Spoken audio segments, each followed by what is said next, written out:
Hello and welcome to Dr. Journal Club. This is your host, Dr. Joshua Goldenberg, and forgive my raspy radio voice today. I have a little bit of a sore throat, so I'll be drinking my throat coat tea over here, so please disregard that. Anyway, so today we're going to be we're going to do a little bit of a departure from what we normally talk about in Dr. Journal Club. Normally, of course, we either do new research article reviews or evidence-based medicine skills. And lately we've been branching out into some other related topics, and this is going to be one of those examples. I want to talk about whole practice research, sometimes called whole systems research, and the ubiquitous reviewer number 2. So if any of you guys have published research or submitted research anyway, you always get your peer review back, and the joke is, reviewer 2 is always the one that is rather skeptical and not the kindest of language, and without the kindest of words. And the real trick when you're submitting an article is, of course, to respond to your reviewers, including reviewer 2, but not to get stuck in that, critical language, but actually respond to any comments that are substantive and kind of go from there and not get sort of caught up in he said, she said, or you said, they said, etc., etc. So I want to talk about this. In particular, I'm referencing a blog. I'm going to link to the blog below that looked at and critiqued a whole systems or a whole practice systematic review we did a couple years back on naturopathic medicine, on randomized controlled trials and other types of studies that looked at whole practice naturopathic medicine. And I want to go into that a little bit and talk about it.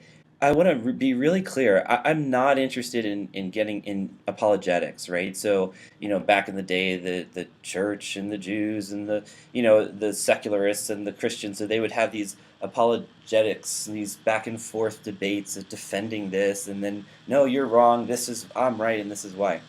I'm not interested in that. I know people do that. I know there's a lot of politics behind all this stuff. I am not that guy.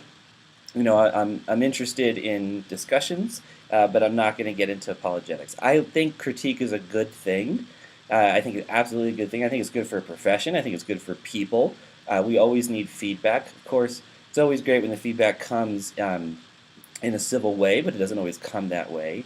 And so I think if we're going to have an intellectual discussion, of course, it would be ideal if we could be civil in our discussion, and that's what I would like to try to do. So, this really struck me because John Weeks, he writes the Integrator blog. Basically, he read this interesting piece as an editorial and also a related piece in Huffington Post, basically quoting the current political climate, and in a way really discussing how, his example is in the current political climate, you just have all this name calling, really, and not really much interesting discussion on issues. And that unfortunately that has permeated sometimes the discussion in integrated medicine as well, or complementary alternative medicine, whatever you want to call it. And so I found that piece rather interesting, and it kind of lined up well with my philosophy and how I'd like to approach this, which is, I'm not really interested in doing that, in doing name calling, but I do think that even people that approach things that way often have valid points, and I think that doesn't diminish from their points. And so I would like to try to discuss those and see if we can have an interesting discussion together here. So I think underlying a lot of these back and forth discussions about complementary alternative medicine, about integrated medicine, whatever you want to call it, and research is this initial idea that, the question, can conventional research tools be used to investigate complementary alternative medicine or integrated medicine, etc.? And, I may ruffle some feathers with colleagues, but I just don't see why not. I think we have to be smart in the types of designs that we use in medicine in general, and that certainly would apply for integrated medicine as well. I think sometimes what we're really talking about is complex interventions, which isn't unique to alternative medicine by any stretch of the imagination. So, I think really when we're talking about whole practice medicine, we're talking about complex interventions. In other words, we're not just studying a single agent. We're not doing an RCT on a single agent, sertraline versus placebo for depression, right? We're not doing that. We're looking at a combination of interventions that are put on by the medical system, whether that's naturopathic medicine, functional medicine, integrated medicine, acupuncture, whatever. We use, and it's not just us, it's if you look at any medicine, family practice in general, or any medicine in general, of course what we're doing is complex interventions. We're not just giving a single pill at a single time. We very often have complex interventions going on. So I think that RCTs as single agents are important, but I also don't see why, just intellectually, I just don't see why you couldn't study a complex intervention as long as you defined it well in your protocol and it was a reasonable one in a randomized controlled trial, right? There's no reason I can think of a priori why you couldn't do that. And we should, there's a lot of RCT bashing out there. I love the RCT. Okay, I think it's brilliant. It's a great study design it is the study design for efficacy, right? A beautiful study design really is good for efficacy. What it's not so good for are many other things, like identifying adverse events, rare adverse events. There's more and more understanding that if we want to identify safety issues, we should be looking at observational studies, not randomized controlled trials.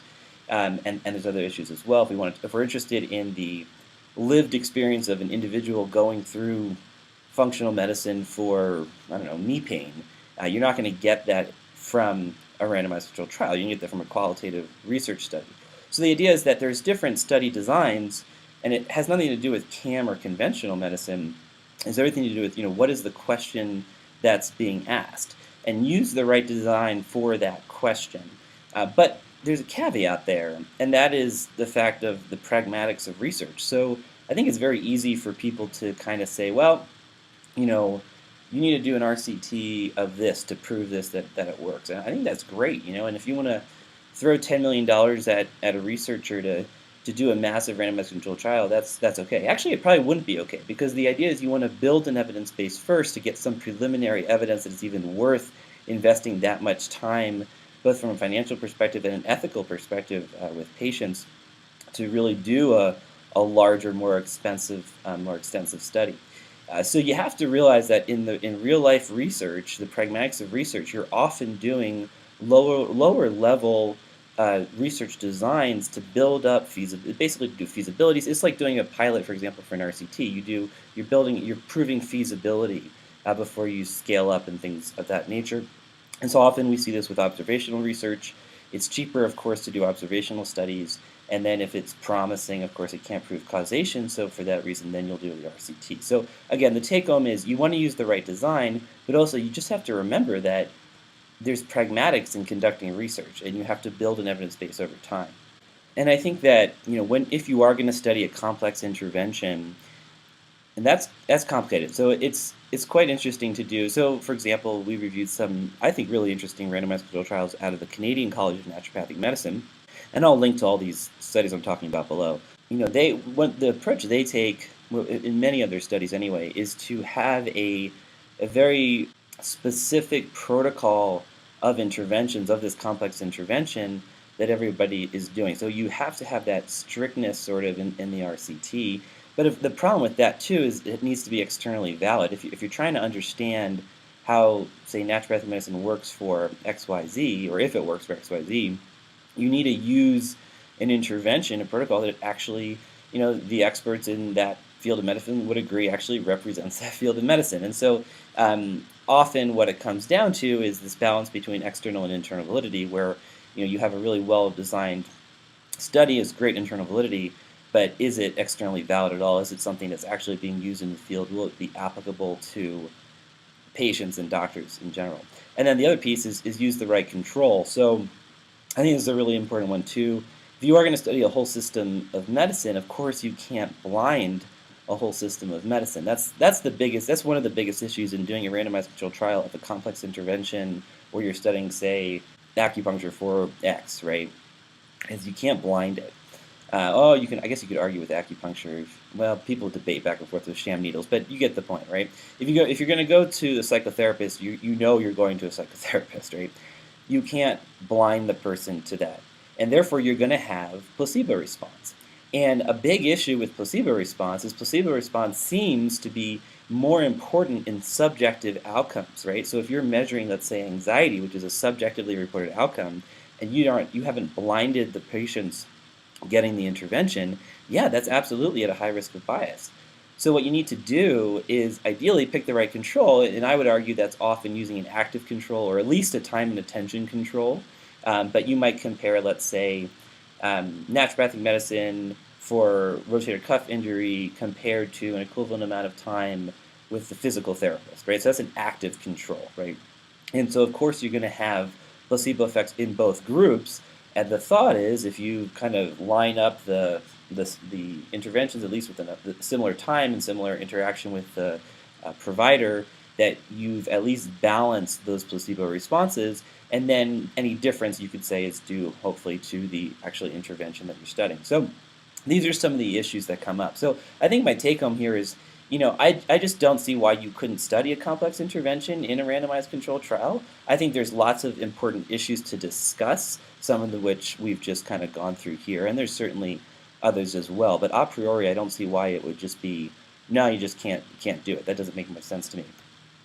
And so I want to kind of go through some specific arguments that were made in this blog, and again, I'm kind of removing any negative language and trying to get to the substance of the argument, which, I think we need to do that. We need to be critical of ourselves, and we need to take our critics seriously, right? So here are some specific arguments that came up. So, well, junk data, that was one of the words used. So basically, this was an argument that using different study designs like retrospective case reviews, observational work, non-randomized elements, alongside randomized controlled trials, therefore means you're using junk data. That really irks me as a researcher. Again, there are numerous types of study designs. They answer different questions. And again, the hierarchy too, right? There's a reason we have this hierarchy, because the hierarchy of evidence speaks to the risk of bias. So things at the top of the hierarchy, things at the top of the pyramid, like randomized controlled trials, well-conducted meta-analyses, these are at the top of the pyramid of evidence because they have a lower risk. Doesn't mean they don't have any bias. It means they have a lower risk of bias, right? And so they're closer to the truth, we think, right? Things that are lower on the scale, like observational studies, are still important. They just may answer different questions. So again, we talked about qualitative research studies, for example, talk about the lived experience of individuals. You can't get that from an RCT. Et cetera, et cetera, et cetera. So basically, I guess my point is that there are many different research designs. Some are better suited for different things. And again, this is kind of timely. Observational studies, non-randomized studies have gotten a lot of flack lately. Well, lately, forever, basically because they are so prone to having a high risk of bias, and we just don't know if we can trust them or not. So about 3 weeks ago or so, we did a journal club on this. The Robbins tool was introduced, and it was published in the BMJ, which is basically a risk of bias tool for non-randomized studies, like observational studies. And it's a brilliant tool, it's a brilliant paper. It's the culmination of a lot of work by expert methodologists, top of their fields. One of the fascinating points is that the main concern for an observational or non-randomized study, of course, is that you get bias from the lack of randomization because of an imbalance in prognostic factors, for example. And we've got videos on prognostic factors if you want to learn about this. But there are different methods to adjust for this. There's all sorts of different things, from propensity scoring, which we've got videos on, to that statistical balancing, et cetera, et cetera. There's so many different ways that statisticians have addressed this issue, and so much so that the authors of Robbins basically say, if you do have an observational study and you've done correct propensity score matching, et cetera, there's no reason to believe that study does not have a low risk of bias equal to that of a well-conducted randomized controlled trial. I thought that was a huge statement to make and really, really quite exciting. But if you think about it, it makes sense. You can't just blindly say, oh, RCT it's good, non-RCT it's bad. You have to think about, where is the bias going to slip in? How is it going to slip in? And can it be adjusted for? And that's what's so important about, I think, the Cochrane risk of bias tool in general, is that we're talking about material bias and what direction is the bias going, et cetera, et cetera. It's not just a checklist. You have to kind of think it through. And of course, this, retrospective case reviews, things like that, are important because they can give us a lot of information, including laying the groundwork for future studies. For example, I'm interested in IBS a lot, and one of the things we're considering conducting now is a simple uncontrolled before and after study. Now that is a very low study design as far as efficacy work. In fact, when we write out why we want to do the study, showing efficacy of whole systems medicine for IBS is not one of them. It's not the right design for that. But it can show feasibility in building a research team across universities, across national lines. It can give us a sense of what actually are being prescribed by naturopathic physicians in this case, etc. And that will hopefully lay groundwork for a follow-up randomized controlled trial, which is better poised to do efficacy work. Okay, linked out was a study by Edward Ernst critiquing, well, particularly acupuncture studies and whole systems analysis. But what he really came down, one of the arguments he came down to was saying in some of these studies, what you have is basically an A versus an A plus B research design, which is on one hand you can get your treatment, your drug, and then here you're going to get your drug plus you're going to get acupuncture. His point with that is the risk of that is if A and B both have placebo responses associated with them, and if B involves a physician interaction, etc., there certainly are going to be placebo responses, and if you can't blind it, those placebo responses are going to be quite large, and if there's really no comparator. So really, in a way, it's a non-controlled study, and you're not blinded. You're getting what you're getting. And so his argument is what you might be talking about, at least from a theoretical perspective, is measuring placebo response. And so if A plus B is better, it may not be because B was actually useful, but B had some placebo response associated with it, and that's what you measure. I completely agree with that. That's a really, really good point. And that is why I think it's very important if you're going to do any type of research, whole systems or not, really choosing a good control, right? Having a comparator for the B piece of that, right? And I personally think active controls are probably the more important, well, possibly, but I would say that they're the more important one, also because it's pragmatic. You kind of know you're not going to ever suggest giving someone a placebo, but you may say, well, I might send them to PT or I might send them to naturopathic care. Which one would they do better in, or would they do equal? That would be quite useful clinically. So I kind of like the idea of active controls in general. And so again, his point's completely valid, and so I think that's why we need to be careful about the controls that we choose. Also, and he brings this up at the end, and this we actually know this from, I don't know if he quoted it, but the first instance that I've really seen a high-quality review of this is by Dr. Wood in the BMJ in 2008, and we have a video on this too, which I'll link to below. It's a fascinating paper. Basically, it's a meta-epidemiological paper where they look at how bias plays out across entire fields of medicine, basically. And what they were able to show was that if you have a lack of blinding, if you're not blind to the intervention, yes, absolutely, there are placebo responses. We see this bias effect. I think they measured it at about 20% overall, whatever it is. They could show that. They could see that bias. However, if you separate it out by subjective outcomes versus objective outcomes, while you saw the bias in unblinded subjective outcome studies, you did not see that same bias in objective outcome studies. So a good example might be anxiety. That's subjectively reported. You ask someone how they're doing, or you give them a questionnaire and they self-report it. That's subjectively reported. We have empirical evidence from this meta-epidemiological study that lack of blinding can lead to bias, likely the placebo response, as well as other bias issues in those subjective outcomes. But if you looked at lab values, for example, or heart attacks, these what we call hard outcomes or objective outcomes, we don't see evidence of that. And he brings it up at the end of his paper, which I think is a good one. And actually, that's why when we did the main thing I did in this systematic review of naturopathic medicine was I did the bias assessment together with my colleague Kieran Cooley. And we did the Cochrane risk of bias tool, and for every single randomized controlled trial we analyzed, we had to consider them high risk of bias, specifically because you couldn't blind it. You couldn't blind naturopathic medicine, and the outcome being measured was subjective. There was one exception, and that was with the CMAJ paper in 2013 by Seeley et al. And I argued that because the primary outcome, which was the outcome we were reporting on, in that case was a Framingham risk score, which is determined from objective laboratory markers, I argued that blinding was less important there and that it wasn't at a high risk of material bias with that outcome. So again, I would agree with Ernst, and I would say, again, controls are important, but also the outcome choice is important in these types of studies. So again, nothing unique to whole systems medicine. We just have to be thoughtful in the way we do studies. And this final point that is brought up in the blog, and I'd like to address, is this idea of it's towards the end. Randomized controlled trials of complex interventions may justify treatment elements that are not effective.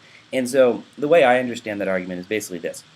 Let's say you do a study. Let's say you do a randomized controlled trial, and you've got a complex intervention. So you're giving someone ashwagandha, you're giving them nutritional advice, and you're giving them exercise advice, A plus B plus C. This is a complex intervention that you're delivering to the patient. And you compare it to some sort of hopefully appropriate control, and you show that it works. Great. Okay, let's say you now have shown that that works. The problem is, let's say for argument's sake, that of A and B and C, A is actually the only thing that works. B and C don't work. But when you measure them together, what you're measuring is A's effect. And therefore, what could happen, though, is if you were a clinician trying to practice based on this research study, you would then be giving patients A plus B plus C, when really the only thing that works is A. So now they're getting B and C all the time, and let's say it's expensive, maybe it has adverse events, et cetera, et cetera. And I agree. I think that's a really excellent point. And I think it's logically sound. And I think, the counter argument is that, well, there's a few counter arguments, but one that I hear a lot in the naturopathic world anyway is that the alternative hypothesis is that basically the total intervention, the complex intervention, is greater than the sum of its parts, right? So A plus B plus C actually is more than just adding them all up together individually. And therefore, that's something that's called synergistic effect, and therefore you can't just break them apart in a reductionistic model and study them each and add them up. Now, that is a valid argument. I am unaware of any research supporting that. I don't know if it's actually ever been done. I think there's a rumor that it's been done with some plant medicine, but I actually don't know the study. I remember Dr. Yarnell talking about it once. But I have no idea if that's ever been studied. I don't think so. Really, what you would need to do is do a study where you have a complex intervention compared to an adequate control. You show that it works. Or actually, even better, you have the complex intervention, A plus B plus C, and then the next group just gets A, and the next group just gets B, and the next group just gets C, etc. And you kind of get a sense of what are these individual effects, and do you get aggregate effects? And actually, perhaps network meta-analyses may be helpful with that too. I'm not sure. And we've got videos on network meta-analyses if you want to learn about that. That allows us to make comparisons between interventions that have never actually been studied head-to-head, or haven't been studied head-to-head all that much. A brilliant new form of statistics, basically, of meta-analysis research called network meta-analyses. But so anyway, in sum, I think this is a good point, and I don't know which hypothesis is true. I think pragmatically, when you're out in practice and you're doing a bunch of things at once, it seems reasonable to test it as it is in practice. I like the idea of synthesis, but I don't have any evidence that that is actually happening, and so I'd be curious to see that study, of course. But anyway, so I think that's a fair point. And then I just want to end with this. This is towards the end of her blog, and I'll read it as a quote. And again, we'll link to it below. When I was in naturopathic school at Bastyr, I was taught to distrust evidence-based medicine. In my notes from a seminar titled "Evidence-Based Medicine and Naturopathic Medicine," I wrote down the following quote from the instructor. As we march ahead into the world of MDs and how they practice, we will be held to their standards and the requirements of EBM more and more. We need to be careful, because one of the things that makes us special is the ability not to have to use EBM. Now that quote just breaks my heart, and I disagree with it so strongly. And I think it's so sad that Britt was taught in that way and that anyone is taught in that way. I think it's just sad. I completely disagree. I think we all need to be evidence-based providers, and I think we need to look at how evidence-based medicine was originally defined by David Sackett and Gordon Guyatt, etc., and read those original papers. But I just think this is just heartbreaking. And so I couldn't disagree with it more. And it's poignant to me because I teach evidence-based medicine. I teach it currently to AIHM, Academy of Integrative and Holistic Medicine doctors. But before that, I taught it at Bastyr. And this is the exact opposite of how I teach that at Bastyr, and I know the exact opposite of how it's taught with the person who's teaching it now. So this just breaks my heart. And actually, a few years ago, we conducted a qualitative research study, again, which is good to identify the lived experiences of individuals.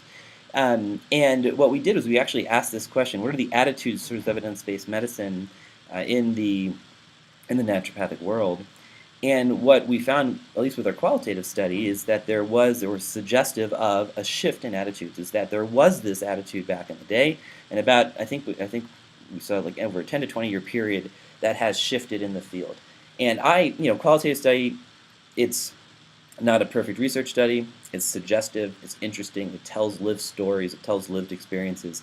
But I pray that that is the truth, and that the field has moved in that direction. And it's just, she's sharing an anecdote, and I'll share my anecdote and my personal experiences. That's not my experience. And I really disagree with that statement, and I don't think it should be taught that way. And it isn't. When I teach it, and when Dr. Brendan Smith teaches it now at Bastyr, that's not how it's taught. So anyway, a lot of loaded emotions in this post. I beg your forgiveness for this aberration in how we normally do things. I do think it's an important issue, and we cover some of the issues of whole practice medicine research. But anyway, I'd love to get your thoughts and your comments. Go ahead and post below, and I'll make sure there are links to all these studies I was talking about below as well. Thanks so much.